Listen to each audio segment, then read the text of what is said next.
With thanks to our living bell, Tim. That's Kenny. He's the one that reminded us. Welcome to First Universalist Church of New Madison on this cool spring morning. All are welcome here with your beliefs, your questions, your doubts, your ideas.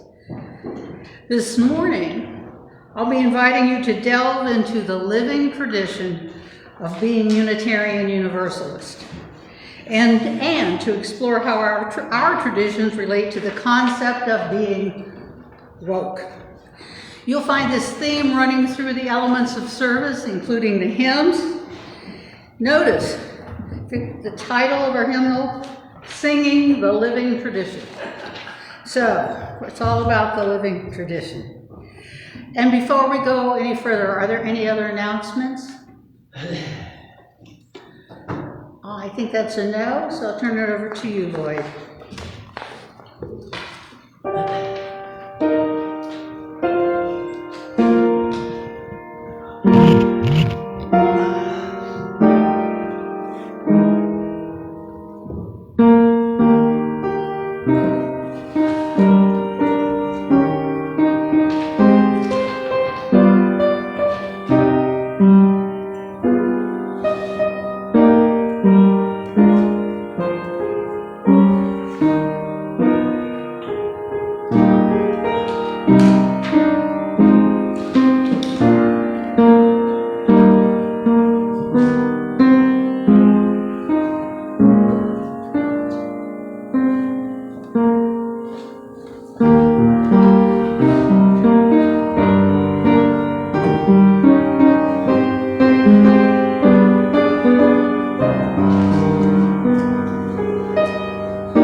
Thank you, Lloyd. I have lit the chalice and would like to share these words by Connie Simon. This is the hour. The time has come. Mindful of our responsibilities as leaders of this faith and guardians of the living tradition, we call upon that great cloud of witnesses, those who have gone before, those who are here now, and those who are yet to come. We seek their presence, love, and support in this place at this hour. We kindle this flame to light their path and call them near as we undertake this sacred work. Our opening hymn is Once to Every Soul and Nation. It's number 119. You'll hear echoes of this at the end of our service when Roberta plays a different arrangement of this song as our postlude. So it says a lot. Once to Every Soul and Nation.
invite you to join me in saying the affirmation which is printed in your order of service. Love is the doctrine of this church. The quest of truth is sacrament, and service is its prayer. To dwell together in peace, to seek knowledge in freedom, to serve human needs, to the end that all souls shall grow into harmony with the divine. We have come to that point in our service where we share joys and concerns. We are a caring community where we share special joys that lift our hearts and concerns which bring us pain. In these times we are heard. When we are heard, we are honored. When we are honored, we can move toward healing. We will light a candle in honor of those joys and sorrows now shared. And as we do each Sunday, I'm going to light the first candle for the people of Ukraine. Other joys and sorrows.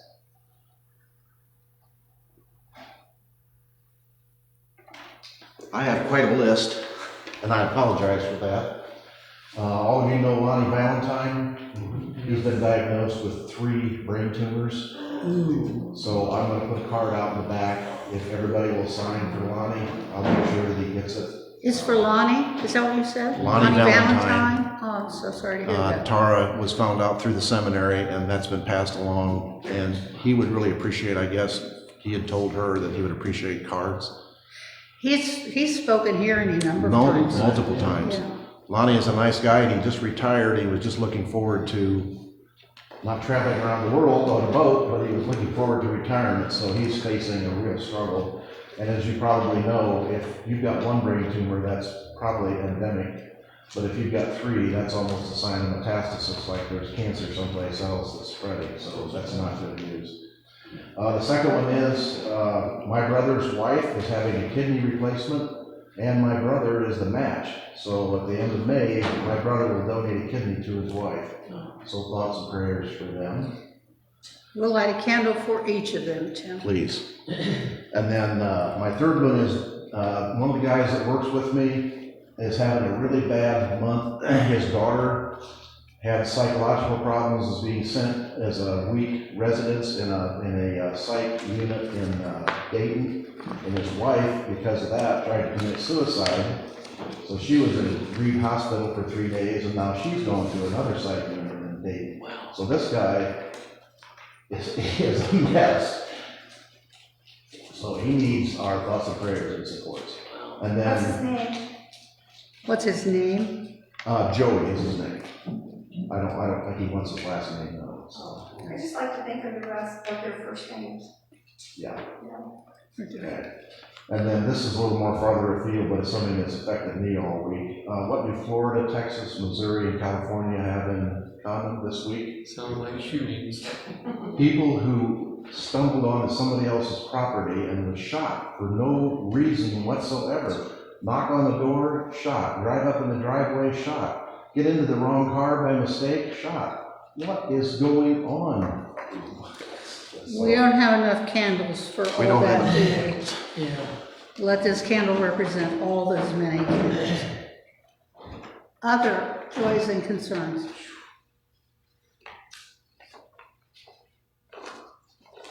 Then I'll light one last candle for any unspoken joys and concerns which remain on your heart.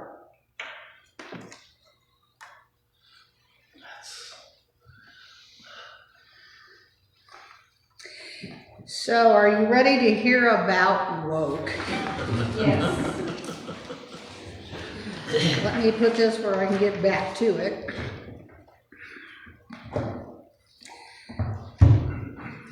Woke. Woke?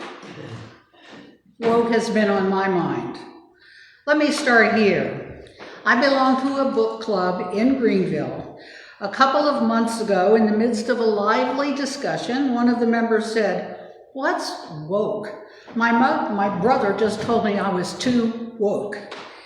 So I waded in to offer a definition that I see now was woefully inadequate. This is my second chance. Then, more recently, I read in our local newspaper, The Early Bird, that Vivek Ramaswamy had been invited to speak at the Darke County Republican Party's upcoming Lincoln Day dinner. Who is Vivek Ramaswamy, I wondered. So I looked him up. It turns out he's an American businessman, a candidate for the U.S. presidency, and the best-selling author of the book entitled Woke Inc., Inside Corporate America's Social Justice Scam. He's coming right here to Darke County. Christel, would you tell his name again? I missed his name. It's Vivek, spelled V-I-V-E-K, last name Ramaswamy, R-A-M-A-S-W-A-M-Y. Vivek Ramaswamy. If you look him up on the internet, there's really quite a lot of information. So his point is that he's talking about from the standpoint of business. Business has swung too far to trying to accommodate people of different faiths, beliefs, races, sexuality, and that the meritocracy is in danger. That's his kind of underlying message. So that's him, and he's coming here. So my question really is, how does being woke relate to being a Unitarian Universalist? Does it relate? Let's take a look at the first two definitions I found on the internet for the term woke. They're very similar to this one.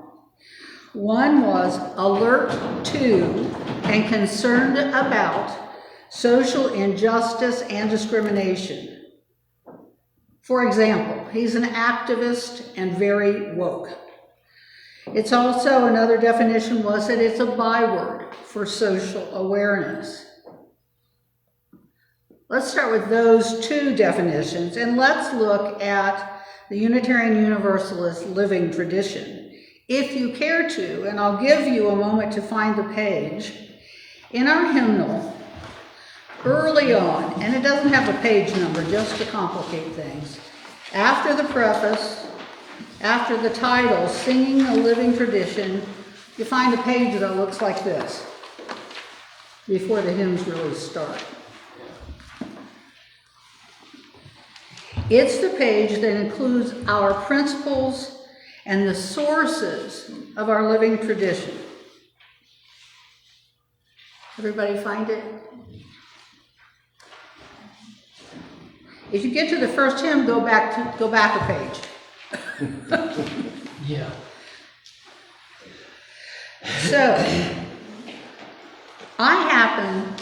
this is personal, I happen to consider this page the most important page in our hymnal. The very first Sunday that Dick and I came here to church, I somehow found this page. And when I should have been listening, I was going, oh, look at that. Look at that. How about that? You know? And then when we were in the car on the way home and we stopped at the grocery store, I'm still thinking, and what about this? And what about that? But you see in here things that we view as so much a part of being you. The inherent worth and dignity of every person.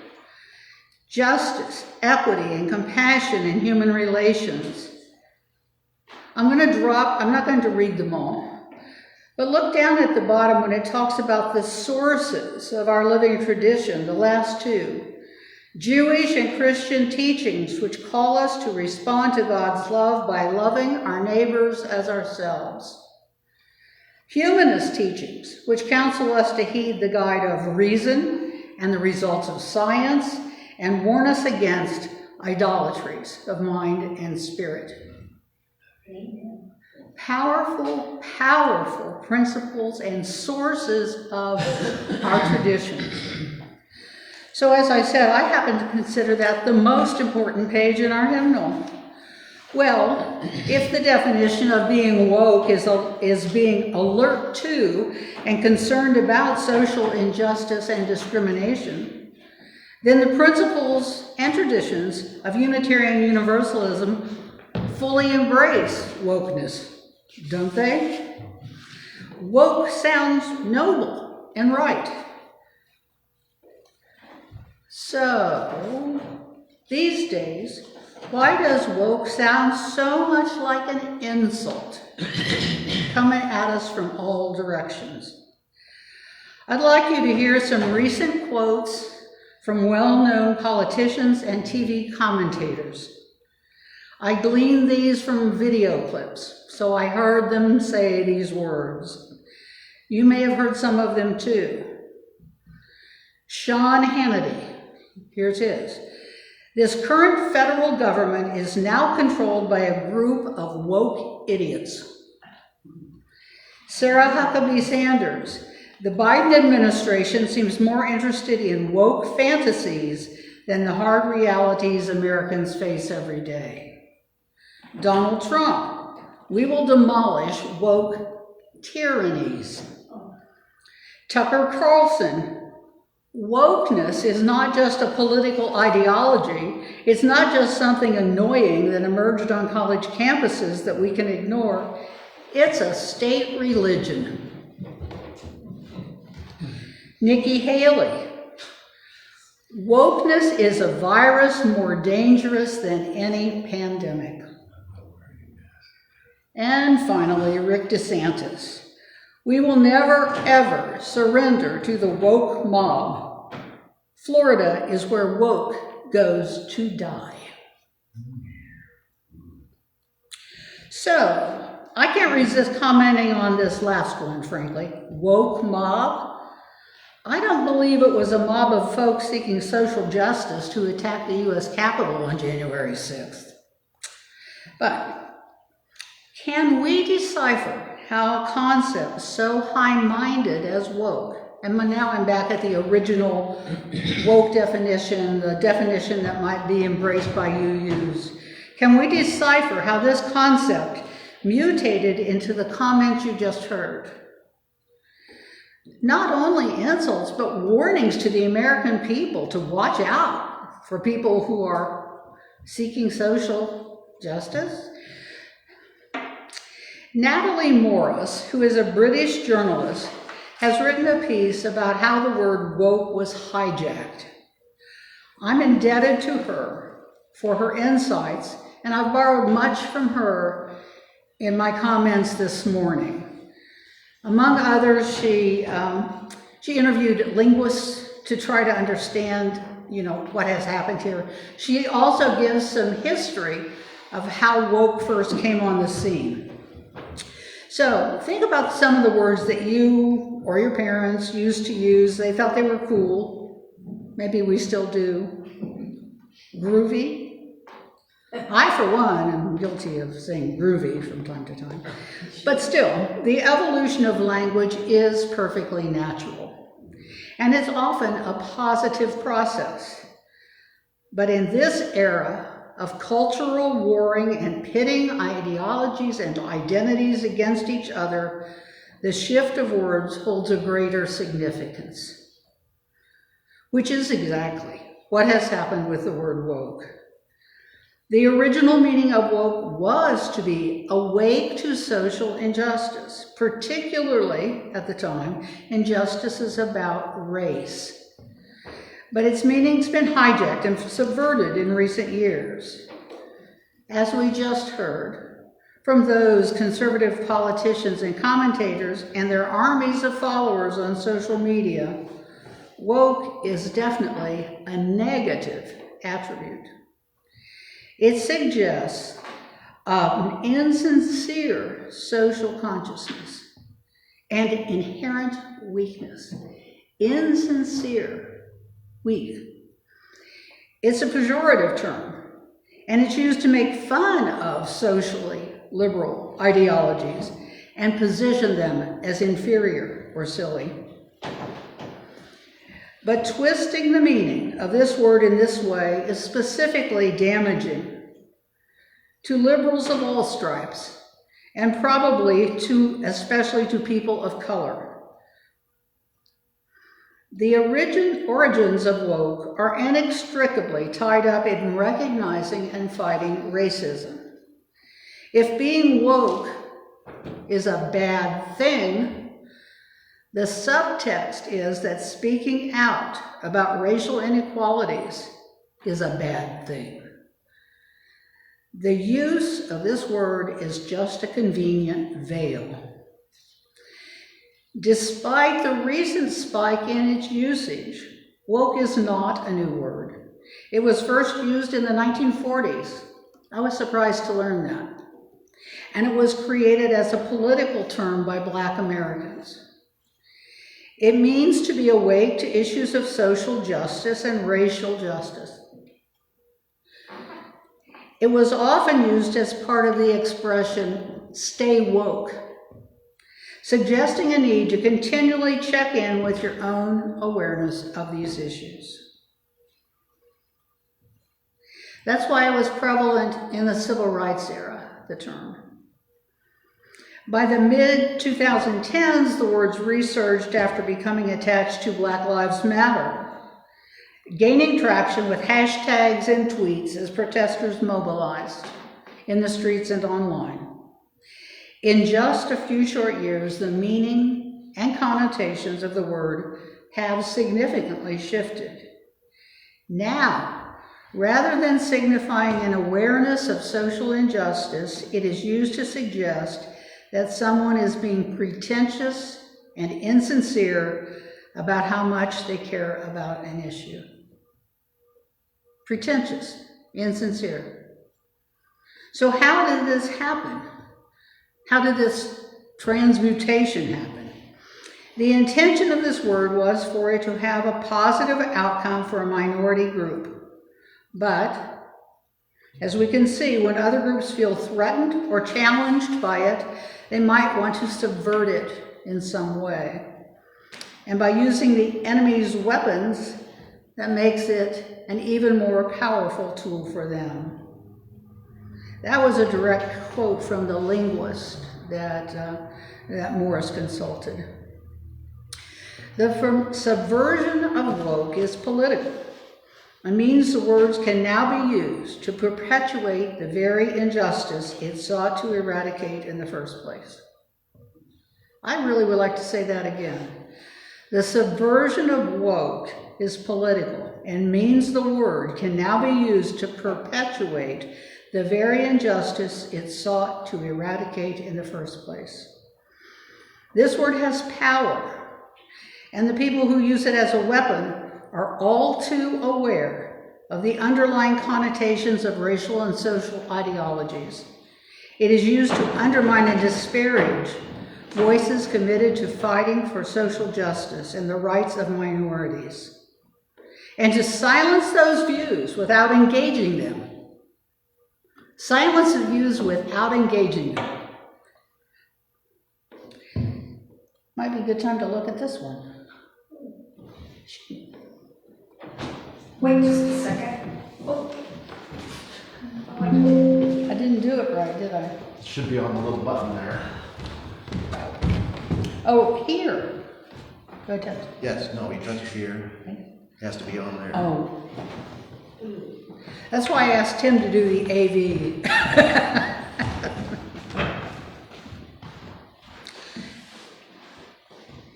This issue of silence, because when you're called woke, what do you say? I mean, it's so bound up in so many thoughts on the part of the speaker and different thoughts on the part of the listener. And who knows if any two TV watchers even think it means the same thing. But we sure hear it thrown around. Well, sticks and stones may break my bones, but words can never hurt me. Ha.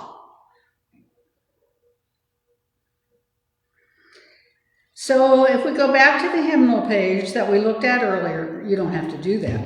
At the top of the page it says, "We, the member congregations of the Unitarian Universalist Association, Covenant to affirm and promote.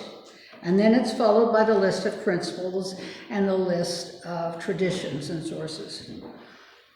My translation of that page, we covenant to remain woke.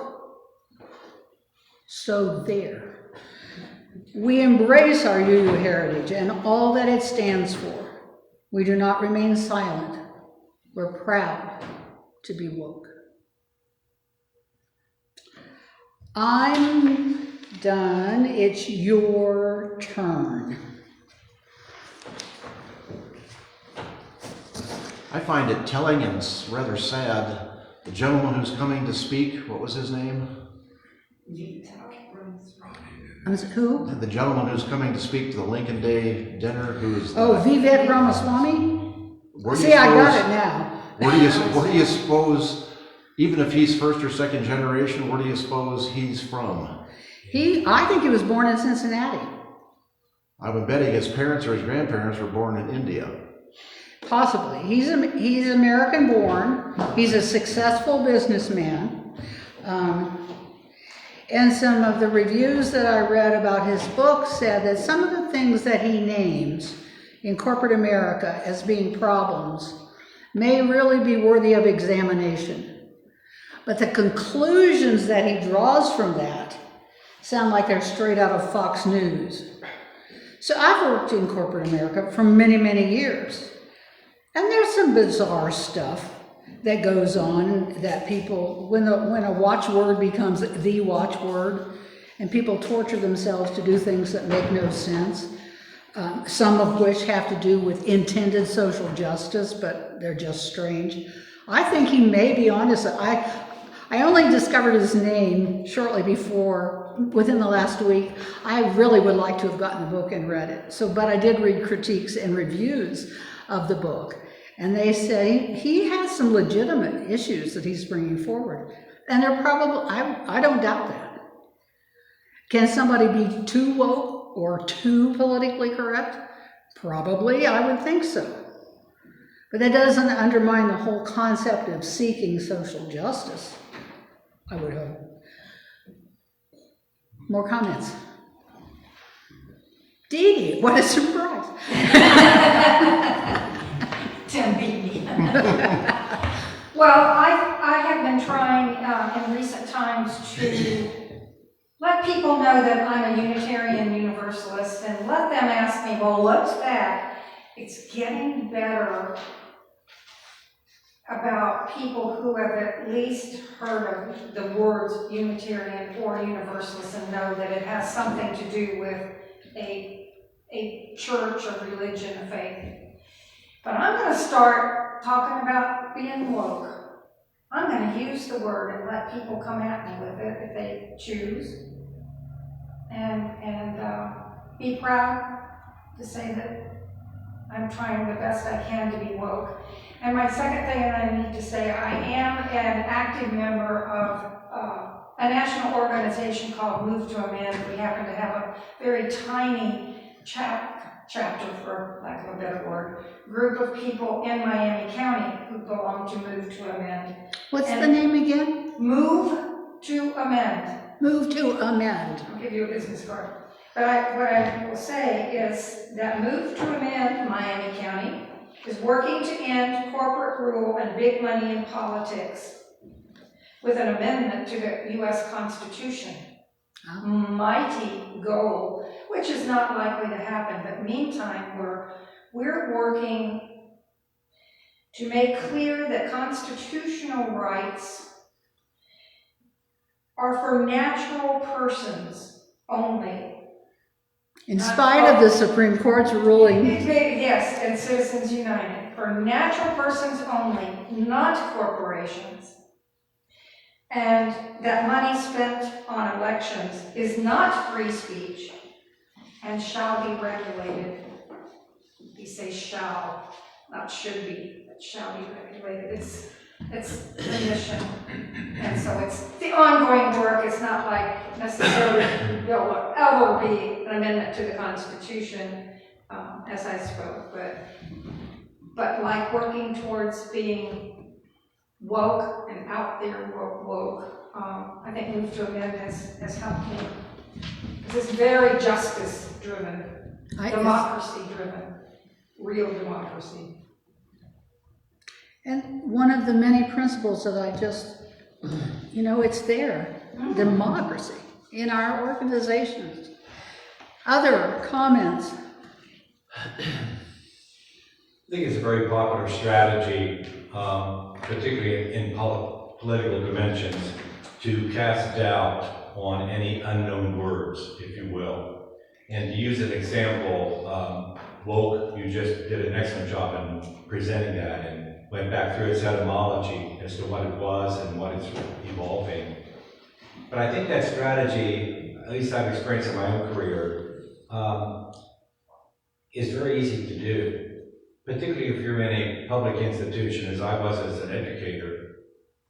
I would get calls as a director or as an assistant superintendent, and people would say, did your school do fill in the blank?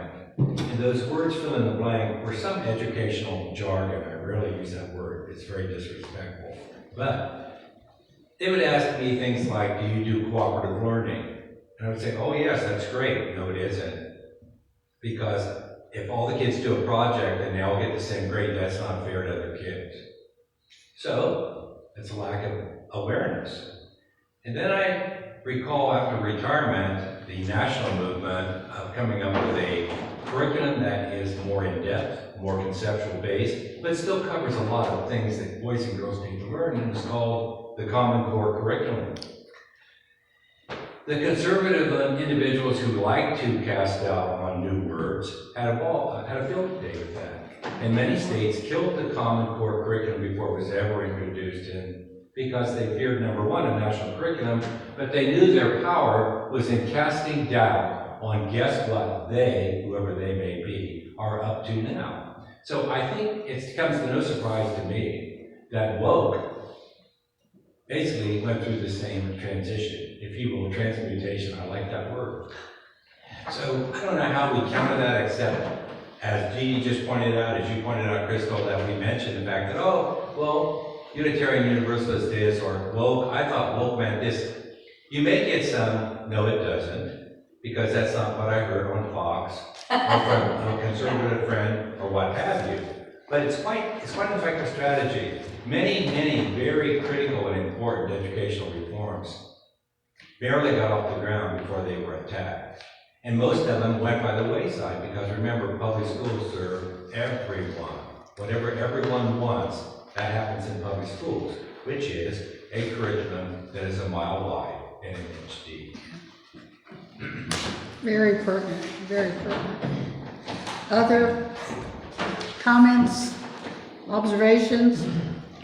Observation. There are no alternative views on the radio that support our line of thinking. Everything is more towards the,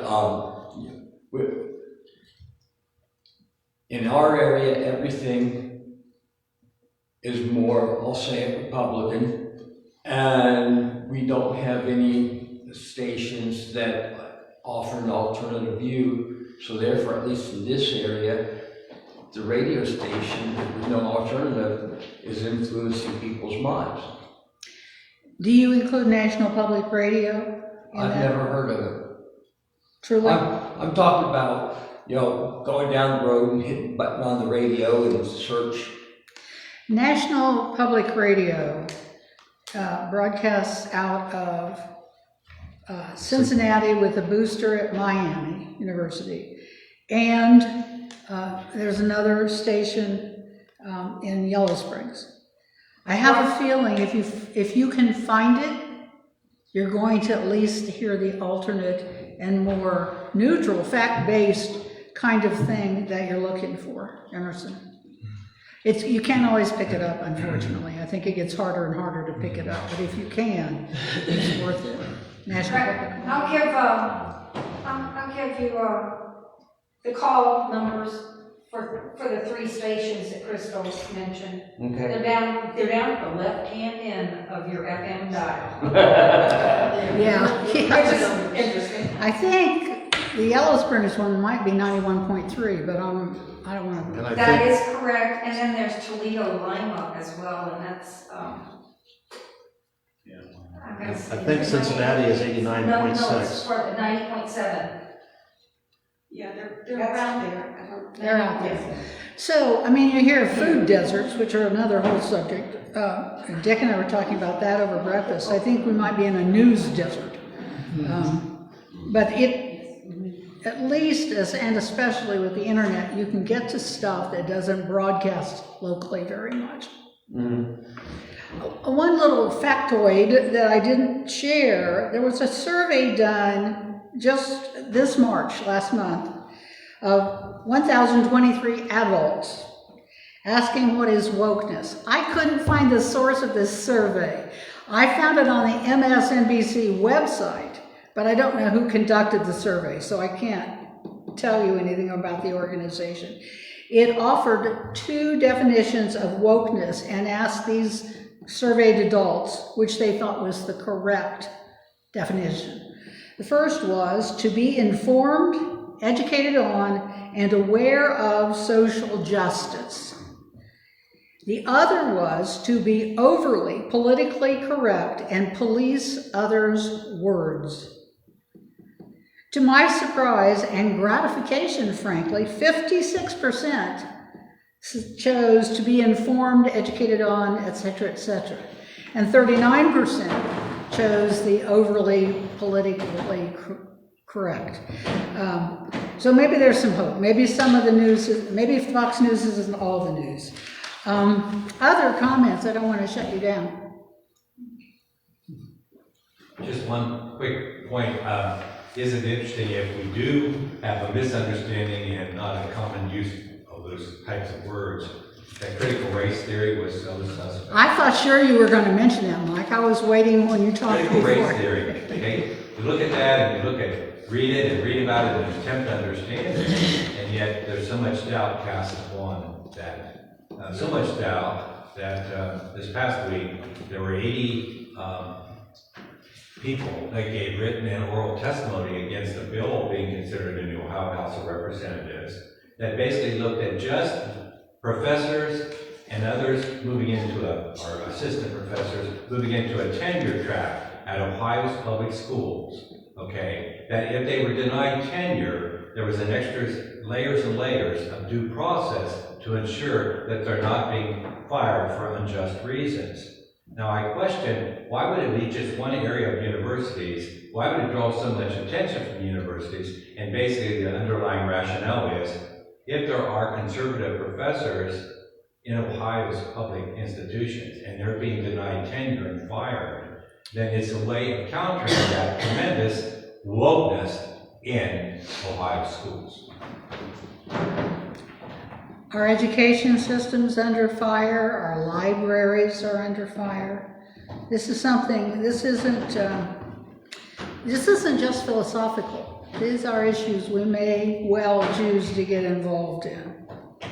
It's And part these of, aren't recent issues, is something I've learned recently, that people of that ilk who are anti-woke have been working to position themselves for many, many, many decades in our school boards, the courts, absolutely, in every way possible, starting at the bottom, grassroots. and it's bearing fruit. Yeah, state legislatures, thank you, you say in my ear, to work up the chain so that we end up electing somebody like President Trump.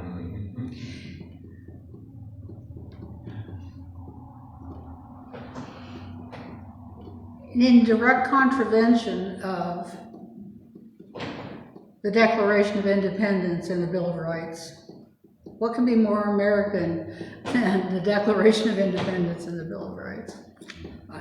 Well, probably I would keep going, so maybe we should turn to the next thing, which is our offering. The words I'd like to use to introduce the offering come from Erica Hewitt. The offering that we take each Sunday isn't just a stale habit. It's an opportunity to recommit to this place and to this people. Our offering is an affirmation, a yes. When we give, we say yes to something we value. With our gifts freely given, may we say yes to the values of our faith. I'll invite you to come forward if you would like to contribute to our offering this morning.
Tiptoed through the tulips. And speaking of tulips, the daffodils are gone, but my tulips came out. Oh, so good. Okay. that's your The flower. doxology.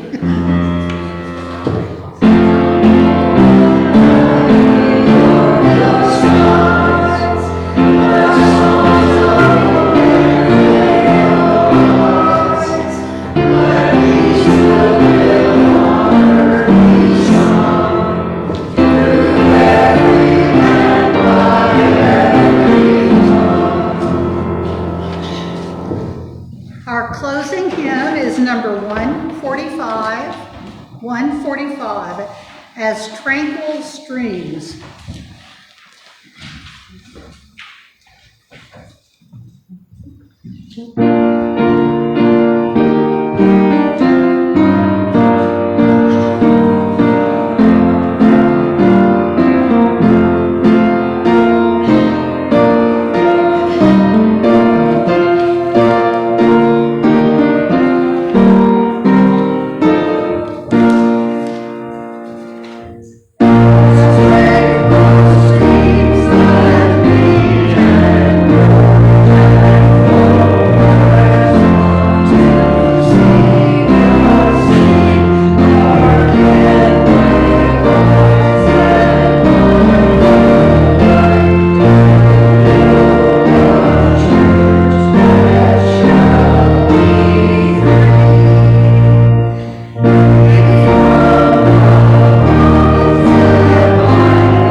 chalice with these words from Maureen Killerine. We extinguish this chalice flame, daring to carry forward the vision of this free faith, that freedom, reason, and justice will one day prevail in this nation and across the earth.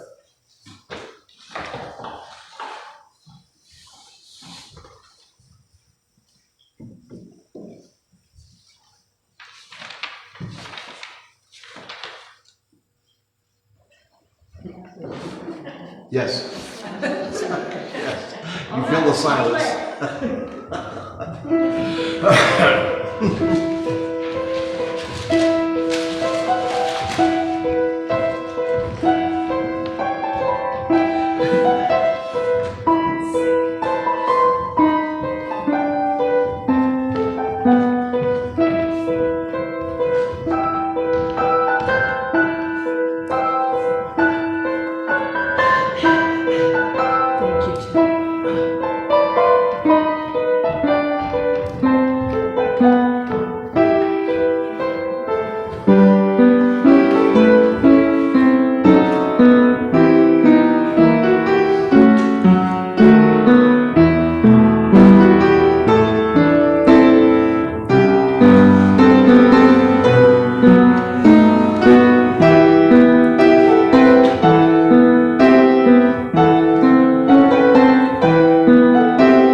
I'm going to do the quick 360, which I forgot to do earlier. Look at all the people. So we need guest speakers more often. Come back, Christel. I'll come in June. I got a couple days for you to choose. All right. Our Between the Ears, this time the Saguaro National Forest or National Park on the left and the Washington Monument on the right. I finally discovered, and can anybody come to the same conclusion I did, how these pictures of national monuments are being so prominent and so close. Who's taking the pictures? There's pictures, I've got pictures of Washington, D.C., the Cherry Orchard, the Washington Monument, Potomac River, I'm wondering, how can people get this close to all these national parks to take these pictures? Then I discovered who's taking the pictures? Park rangers. They ride the horses through the park, so it's easy for them to take a picture, so. Well, if they do. And they do, and they share with us, so, yes, thank you to park rangers for the work they do and for the sharing that they do for us. I like the unicorn. Donuts, we have donuts and coffee, and I have to announce the refrigerator gave up the ghost, so we'll still have donuts and coffee in the future, but we'll be working on getting another, because everything that was in the freezer, all our leftover tidbits from our last Sunday, that's all dog food now, so